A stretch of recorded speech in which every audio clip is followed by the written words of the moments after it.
Hey yo, it's time to roar, get loud, let's ignite. Jeremy B in the house, we keeping it tight. Every weekday at 11, we ready to ride. Lions Talk Live, come and join the pride. Waking up early, it's that morning grind. Tune in to the show, leave the troubles behind. Jeremy B's the king, with the voice like thunder. Every word he spits, it's a lyrical wonder. Got the lions around, sharp and fierce. When we hear one pride, you can't help but feel your heart pierce. Talking all the topics, keep it real, keep it raw. With a lion's mentality, we're ready for the roar. One pride, it feels right. Jeremy B bringing the heat, morning light. Every weekday at 11, we taking flight. Lions Talk Alive, yeah, we ready to bite. One pride, hear us loud. Jeremy's in the zone, making us proud. This is a Huddle Sports Network broadcast. You can find us on Roku TV, Amazon Fire TV, Facebook, and of course YouTube. Get all your NFL news here first. Good afternoon. It is Lions Talk with Smoke and Jeremy B. And yes, we're talking about a loss on a Monday. For the first time in 3 seasons, back-to-back losses for the Lions. Yeah, it's all full of hopium to get there. It's a 7% chance to make the playoffs even. What has to happen is Packers need to lose out. Lions need to win out. San Francisco needs to lose out. And that's the only way we get a 7th seed. That's it. That's our only hope. The Ravens looked awful versus the Patriots. Patriots pretty much almost have that 1 seed sewed up. Let's put it this way. According to Elias Sports Bureau, who handles the stats, Detroit is the only team to have 2 offensive pass interference penalties enforced in the final 30 seconds of regulation of any game over the past 30 years. I'm not saying that's why they lost. We should have never been in that position. Robbie, good game. Your team won. I'll give it to you. I hear you. Bears more than likely are going to win the division. I think they beat San Fran.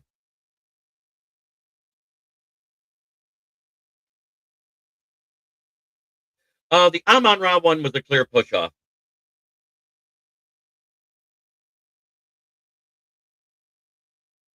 The OPI on Tesla, he was redirected, and they called double PI. I hear you. I'm going to start focusing on the draft because it looks like we're going to be picking somewhere between 12 and 17. Yep, it was definitely a push-off. That one was deserved.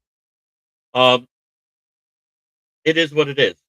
It would have been a correct comeback if the Amon-Ra touchdown would have counted to begin with.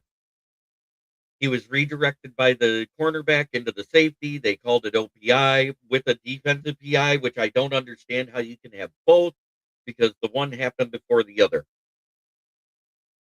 And I understand that, but that's one that normally gets let go. And it was a good game. 29-24. Last minute heroics. Goff had a hell of a game, really. 34 of 54 for 364 and 3 touchdowns and a 101.2 QBR. 20 incompletions. Jamison Williams had 5 catches on 9 targets. Jahmyr Gibbs had 10 on 13. Khalif Raymond had 4 on 5. Amon-Ra had 4 on 9 targets. Isaac Tesla was 4 on 7 with a tutty, the 20-yarder. And Anthony Furster had 4 on 4 targets. He was perfect.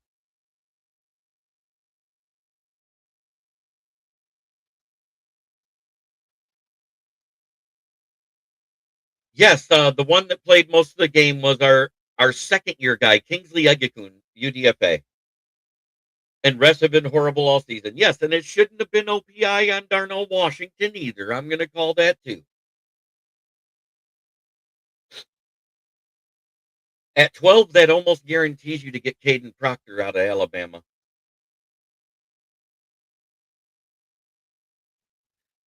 Yeah, you can say that, but who knows if the rest of the game goes the same way? 3 points is not a win.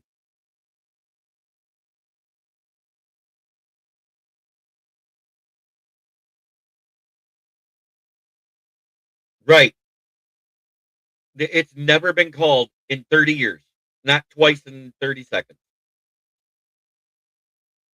Right. I get it. For 3 quarters, we were the most blasé offense I ever seen. Let's not forget that in the third quarter,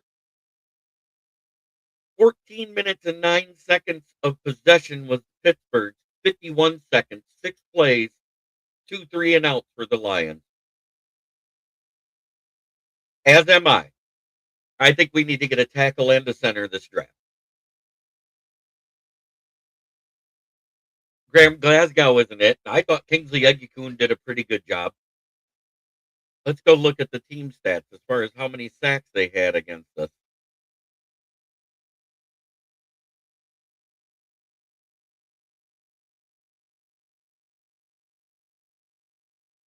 We both teams had a fumble. We won the turnover battle. But the time of possession, 34:06 to 25:54 is unacceptable. They had 230 rushing yards. That's why they won. We had 15.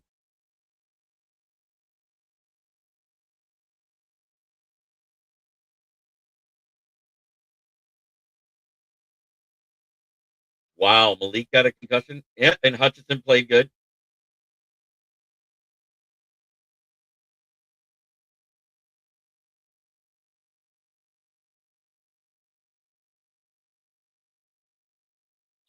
I don't know. They might be resting because they got the second seeds wrapped up, or maybe even the first. But then again, they may not rest starters because they want to make us pay for what we did to them in week 2. Who knows? I personally would want my guys healthy because they're going to be playing the next week anyway.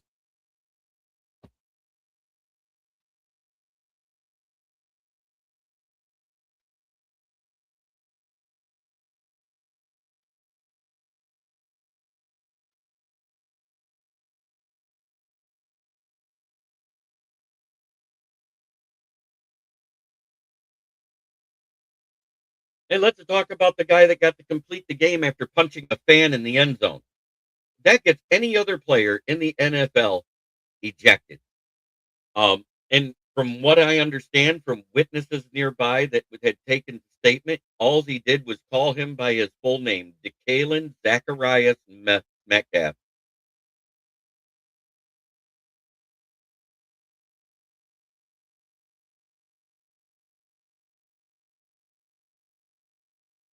We are 8-7. 8-7.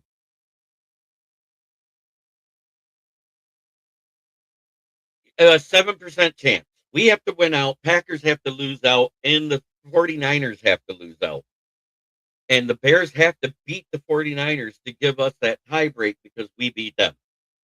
That's what has to happen. Crazy world we live in. But I did get 11 of the games right this weekend.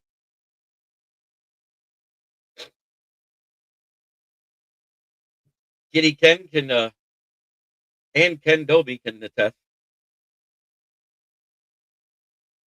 That's what he's saying, but there's witnesses around that guy that said he called him by his full name. Not that he said anything about his mom or him.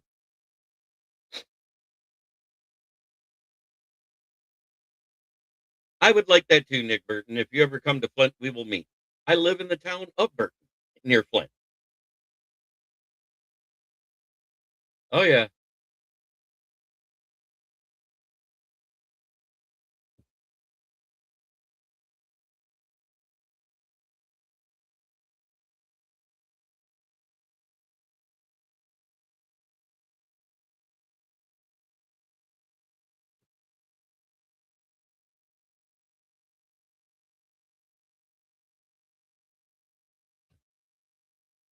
I don't know who to believe. 5 fans or one player. You tell me. But the fans all around that guy said he did not call him the N word or his mom a C word.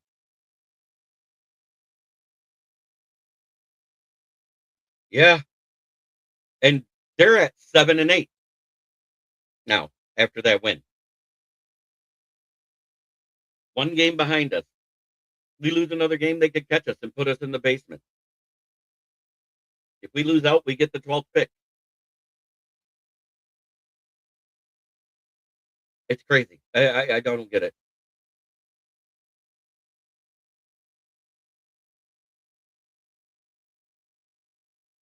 Yeah, I hear you. Like I said, the OPI on Ra was deserved. The OPI on Tesla, he was redirected into the player. That type of pick play is never called. Rex Ryan even called it out.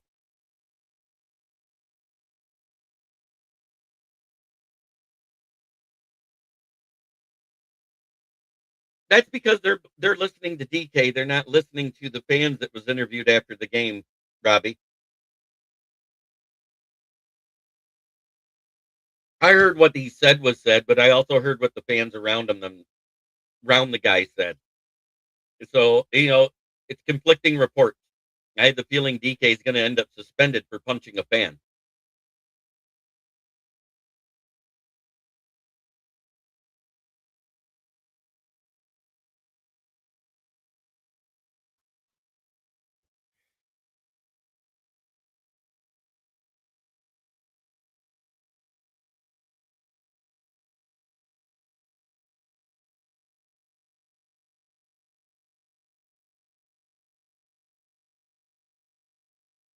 No, he actually hit him.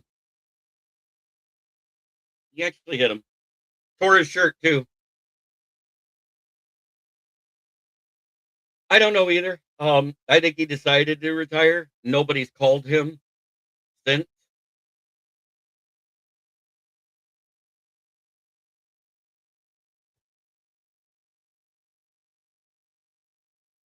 I don't think it's a pass to punch a fan. If it was another player, yes. Yeah, Caleb does have the arm talent. I've said that all along. He plays hero ball all the time. He loves to throw that long pass and hold the ball too long. That's why he takes a lot of sacks. Uh, he avoided one.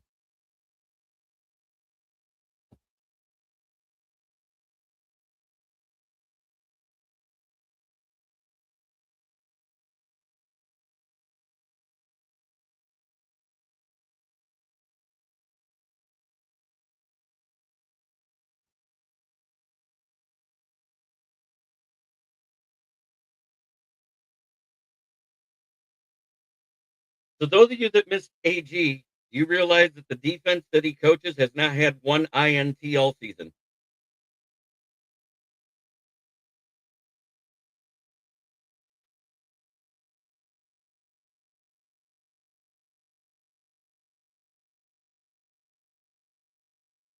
It is what it is, guys. We shouldn't have been in a position for the refs to make a difference in the game.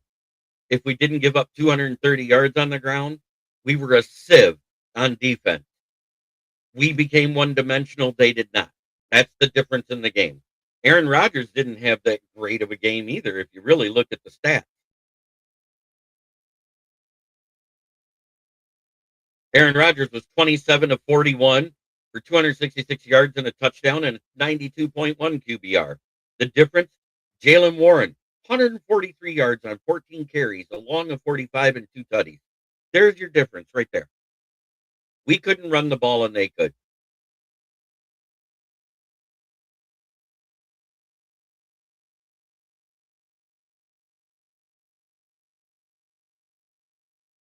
I hear you.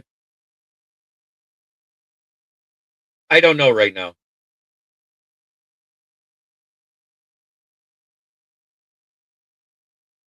Settler's TD at the half was for real. Was unreal.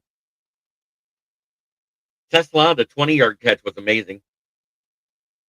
I mean, look at it. This is what he had to do to catch that ball.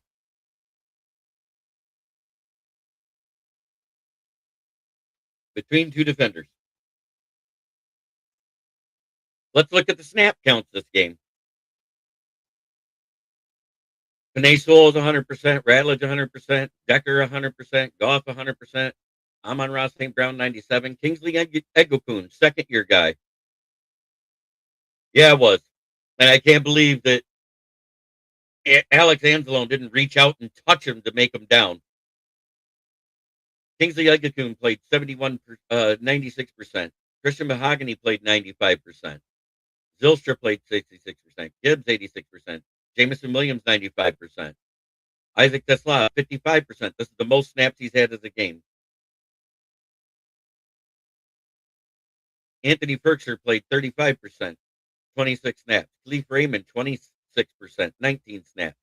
Giovanni Ricci, 14%, 19% on 14 snaps. David Montgomery, only 13 snaps. Miles Frazier played 4.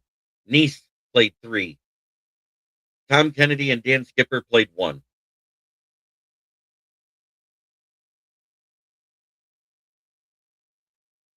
I don't think they lost their grit. I thank you, Nick Burton, for saying that. I wish I could be the OC. I think O-line needs to be addressed before the edge. Taylor Decker more than likely retires after the season, so I think left tackle is the predominant position we need, then center, then edge in this draft. That's my opinion. You guys can take it with a grain of salt. Jack Campbell played 100% of the defensive snaps at 74.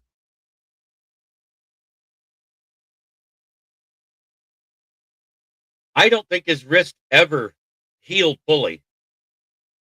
I haven't seen it recently since 3 weeks ago when I saw that, put that picture up with the busted, what looked like a busted thumb right there on his right hand. Who knows? Rock Ya-Sin played 97%. Thomas Harper played 97%. Alex Angelo, 97%. Maddox played 93%. DJ Reed played 91%. I agree with that to an extent, but I can't use injuries as an excuse when only 4 starters were out this game. Because Davenport played, who was a starter to begin the season. So you can't have him in there. He's now rotational because Al-Qadim Muhammad usually does better. But Hutchinson only played 82%. You saw a difference. He made 2 sacks. He didn't play 90%. He didn't get his gas. Aleem McNeil, 56%. Derek Barnes, 69%. Marcus Davenport, 54%. DJ Reader, 53%. Ray Lopez, he had a game too, 46%. Al-Qadim Muhammad, 41%. Amik Robertson, 36%.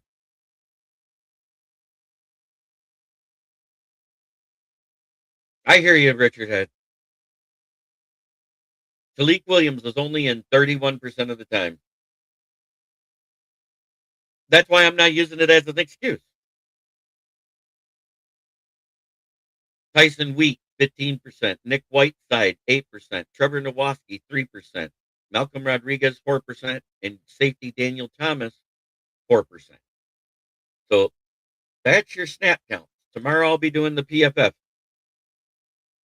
Yeah, McNeil and Davenport made no difference.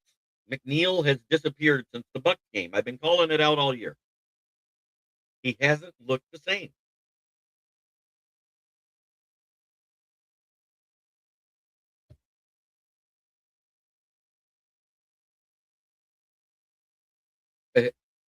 Davenport, I wish we'd put him on the practice squad and bring up Hassanin at this point. I'd rather see the rookie than a guy that we know does nothing. Yes, both of them been MIA. Davenport's been back for 3 weeks and he's done shit. Other than the first game back versus the Bucs in week 6 or week 7, whatever that was when we played them, Aleem McNeil hasn't done anything.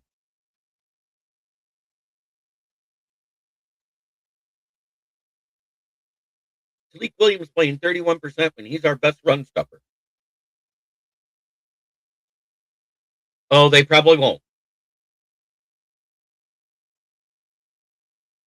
Pascal is still on the IR.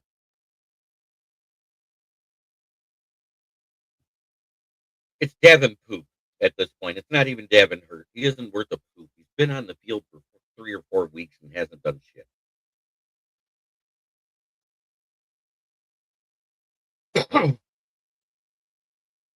This was an awful game to have to write about. I just wrote it.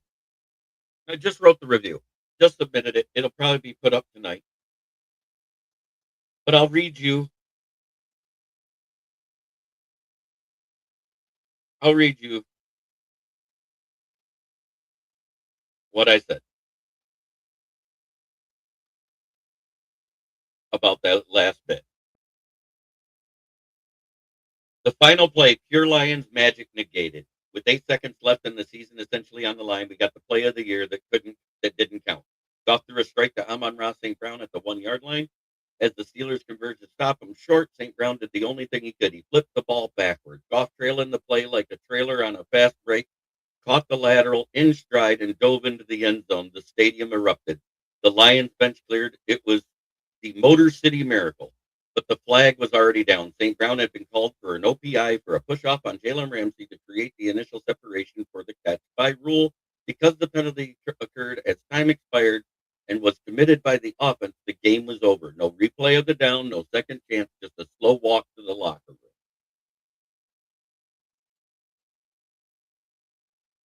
I hope we don't.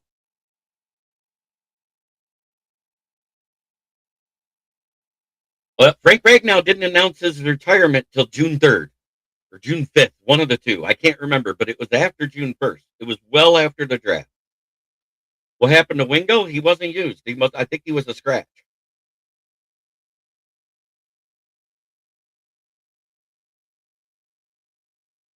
Yep.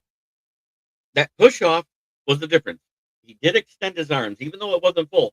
He pushed off. It was plain as day.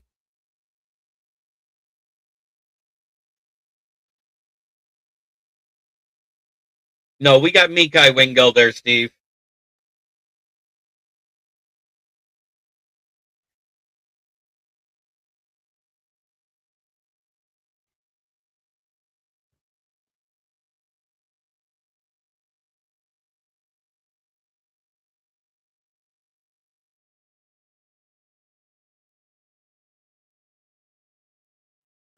Brandon Knapp, a beat writer for ESPN, said we woke up a little too late.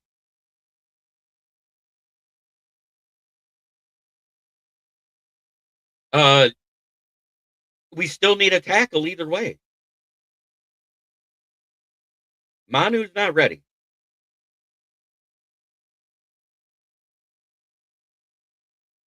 I know that drive right there ended with a penalty. And it was a deserved penalty. I am not calling the Amon-Ra push off wrong. It was the right call.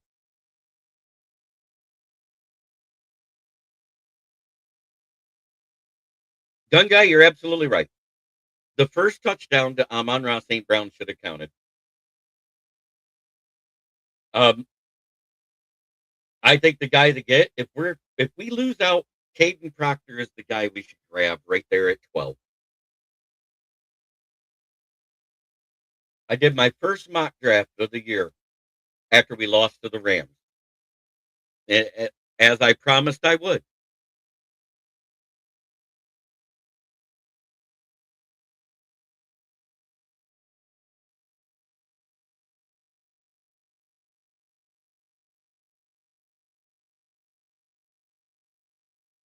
That was the draft I did Friday night.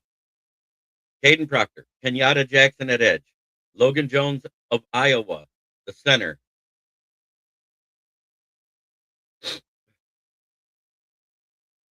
No, because then you lose the locker room to just sit out and tank. You lose the locker room and there's penalties for it. You lose draft picks. Jason Kilgore of South Carolina at safety. Tariq Sapp, edge from Florida.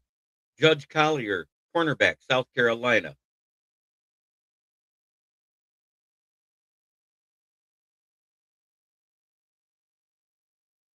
I'm going to watch it.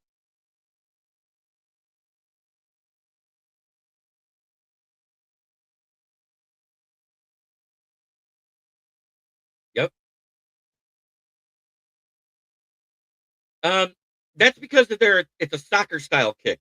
Jake Bates was a soccer player for years before he ever got to college and then became a place kicker at University of Houston. Just so you know, the way they kick it puts a spin on the ball.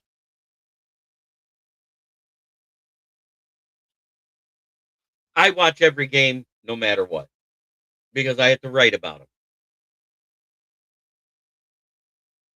What do you think of that draft, gun uh, gun guy, Richard Head, your dad, Steve? That was no trades. That was picking where we are. I didn't do any trades. I don't believe in that because I'm not Brad Holmes. I don't make those moves.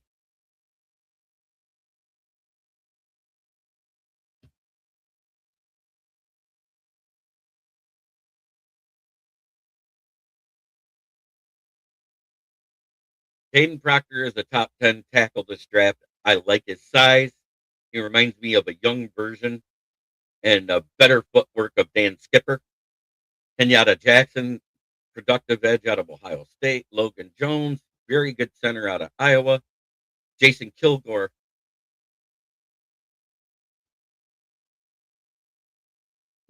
I don't know. Kendall Daniels is that prototypical Oklahoma linebacker. And then Trey Zoon is the starting guard at Texas A&M.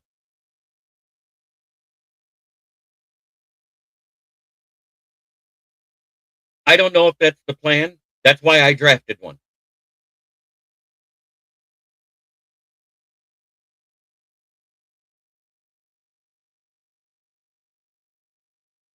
Yeah, Jack Sawyer.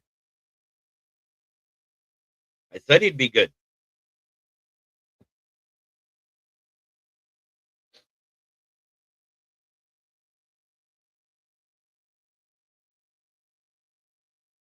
So, in order to get in, this is what we got to do: win out against Minnesota and Chicago, hope for a Green Bay loss to Baltimore, and then pray for tiebreaker help. That's it. That's why it's a 7% chance. Yeah, I know. I said Sawyer.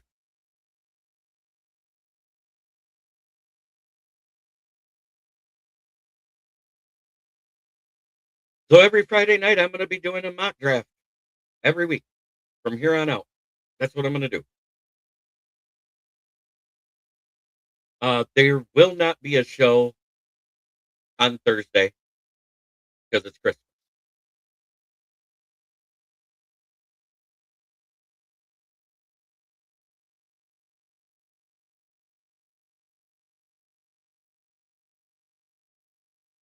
I wouldn't mind that.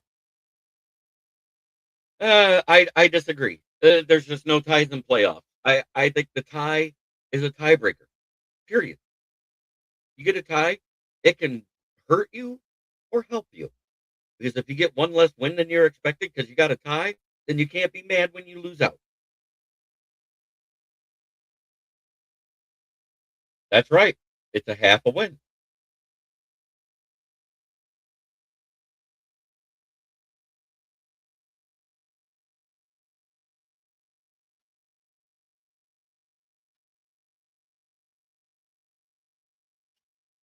Yep.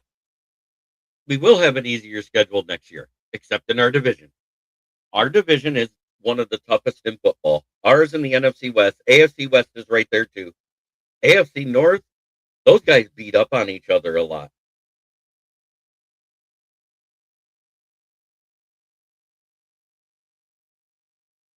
Yeah, we will have a new OC, I guarantee it. We saw this in year one with Dan Campbell when he took the play calling duties away from Anthony Lynn.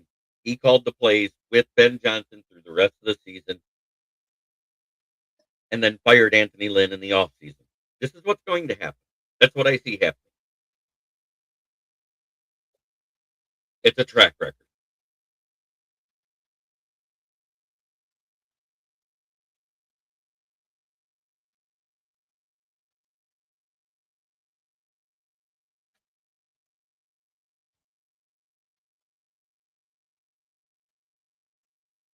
Yeah, I know. It's crazy that those guys keep winning when they shouldn't and losing when they shouldn't. It's insane. He's a great head coach. He's a motivator of men. You can't fire DC. You fire DC, you're going to lose that locker room, and players will have to be traded out. They love him. That's where I'm at on that.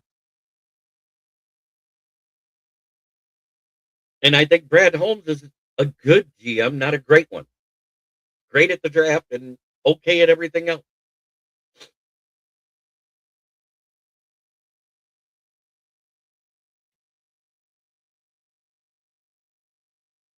Oh, you can't blame the defensive coordinator when the offense was a sieve for 45 minutes of the game.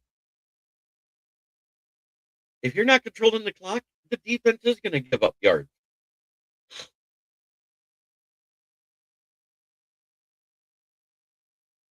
Jack Campbell played every defensive snap and a couple of special teams.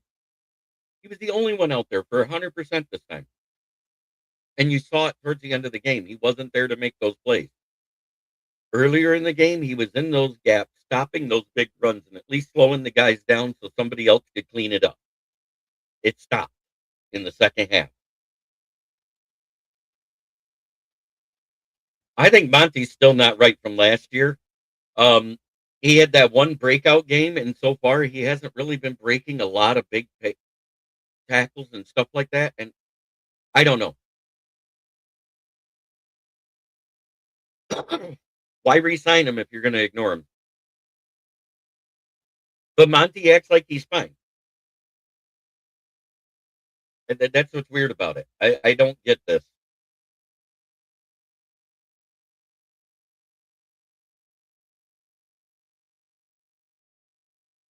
Yep.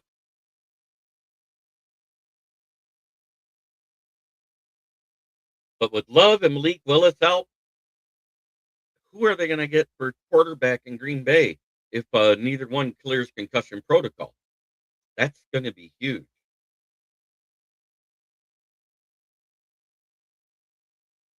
They're going to go sign Carson Wentz.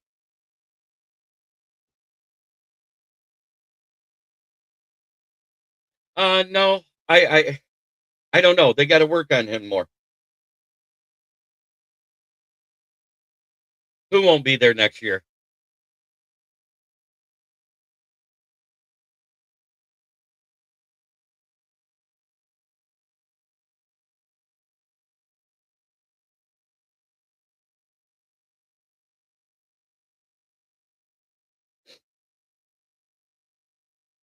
They could. I'm not counting on it.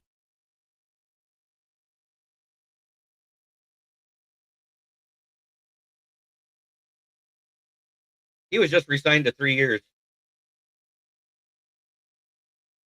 I don't know who's saying he won't be here. He said he loves it here.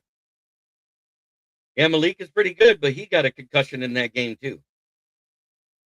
Isn't that right, Steve? Malik and Jordan both got concussions.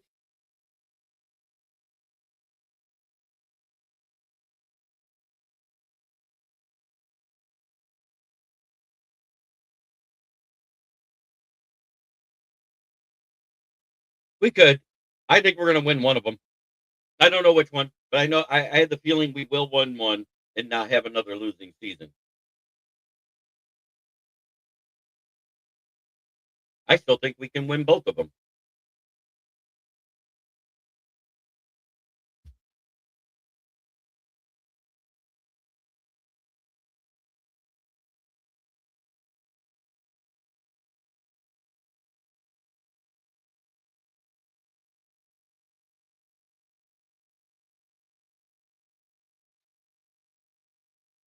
No, both guys I picked were two-way players. They played safety and corner.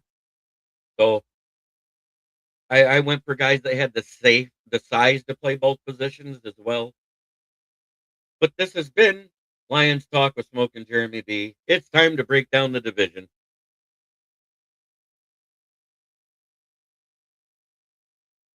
I predicted 12-5. That's way gone. Even 11-6 is out the door now. 10-7 is still a possibility.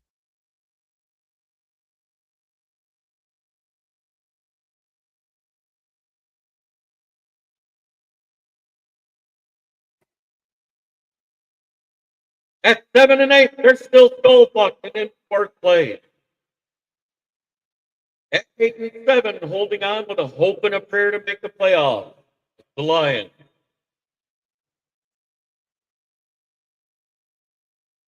At 9-5-1, it's FT. Fuck the Packers. And at 11-4 and in first place, it's fuck the Bears.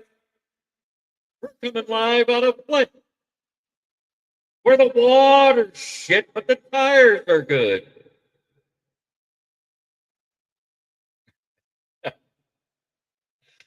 Oh.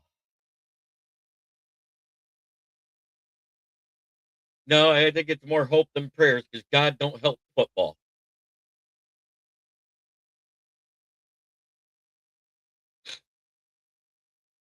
Thank you for watching, everybody. Have a great day. Try to be a better person than you were the day before. That's the only way to make the world a better place. It starts right here. Tomorrow will be the PFF Tuesday show. We'll go over who's our top 5 and who's our bottom 5. Have a great day, everybody.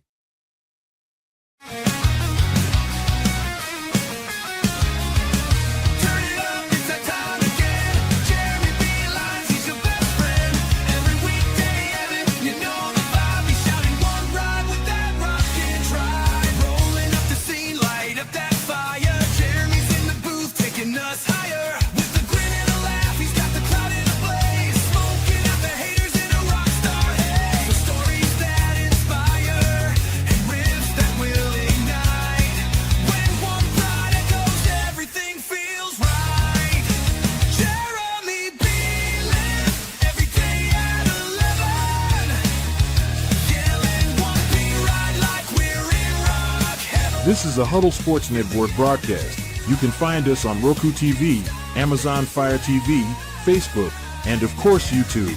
Get all your NFL news here first.